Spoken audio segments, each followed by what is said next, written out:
would you say is the biggest misconception for high school students to learn about immigration history?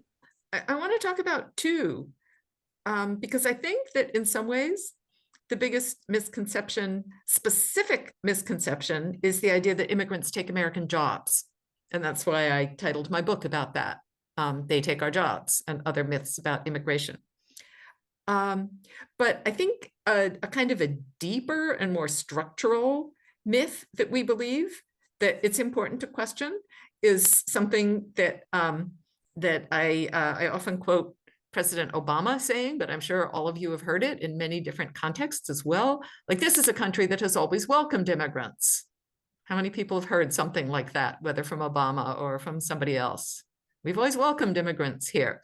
So that we have a myth about the nature of the country. Wow, it's going to take me till the end of the period, I think, to answer both of these. I'll try to go quickly.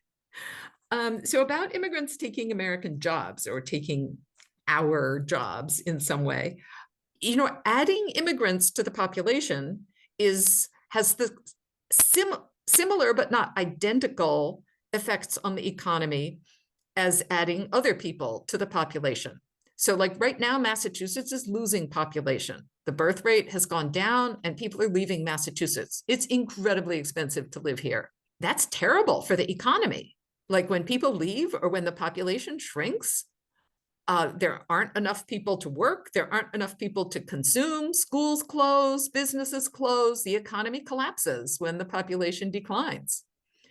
And when the population grows, there's more needs, there's more demand, there's more people to pay taxes, and there's more jobs are created. Especially in the US right now, the population overall is not shrinking, but the population of old people is growing faster than the population of young people.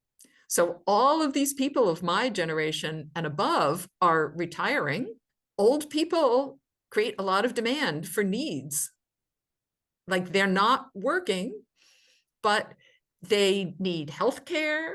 They still are eating, even though they're not working. They need help doing a lot of things. So there's a lot of demand as a population ages. And if there's not enough young people coming into the economy, then there's nobody to provide the services that old people need. And not just the services, but a lot of old people live on things like pensions and Social Security. And if there's not enough young people working, there's no one to pay into those systems in order for old people to get the income that they need to survive.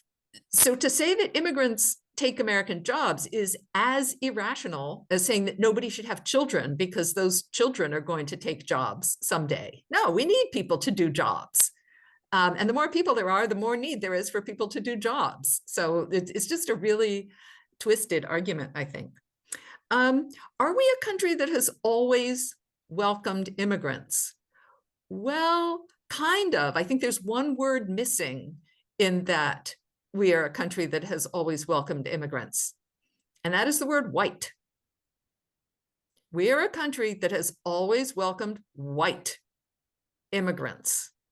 And if you look back over the history of immigration and citizenship law here, that is just so crystal clear and obvious that this was a country created, if you look at its founding documents, the Declaration of Independence, the Constitution, of, by, and for white people. Only white people could be citizens of the United States until after the Civil War. That's close to 100 years, where our citizenship law explicitly restricted citizenship to white people. So yes, we welcomed immigrants during those first 100 years. And we actually brought forcibly many people of color into the country during those first 100 years, right? Africans, but they were not part of the country, just like Native Americans were not part of the country. They were legally excluded from citizenship. So they were welcomed, but not as immigrants. They were welcomed as enslaved workers. But white people were welcomed as immigrants because part of the building of the country was to fill it up with white people so that it could be a white country.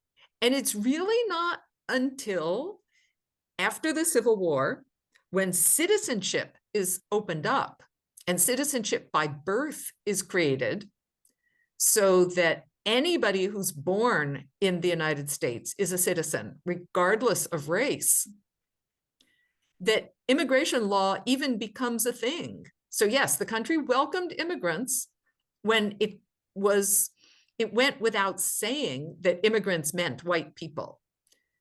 Once non-white people could become citizens, then that's when the United States started worrying about immigration and racially restricting immigration.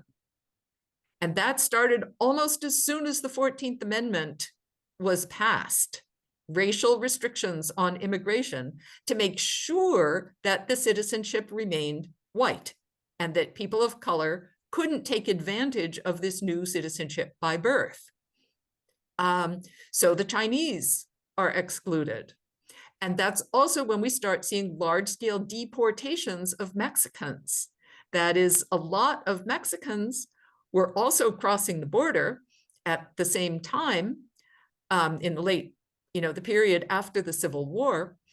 But most of them were young men coming to work and were easy to deport when the harvest season or the railroad job or the mining job or whatever they were doing was done. They would simply be shipped back across the border. So the system that was set up, the immigration system that was set up in the post-World War II period had 3 tracks: open doors for Europeans. And when we talk about welcoming immigrants, we talk about Ellis Island.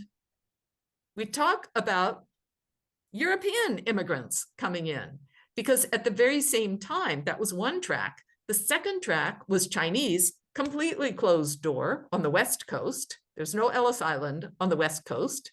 There's Angel Island, and Angel Island was a place where people were processed and deported, not allowed in like Ellis Island. And then on the southern border, this revolving door where US recruiters would go to Mexico, recruit workers to come in for a specific job, and then deport them back to Mexico at the end of the job. And for almost the entire 20th century, that's how the system worked, on 3 tracks: open doors for Europeans, closed doors for Asians, and revolving doors for Mexicans. So when we say that the United States is a country that has always welcomed immigrants, that statement is false unless we add the word white. It's a country that has always welcomed white immigrants.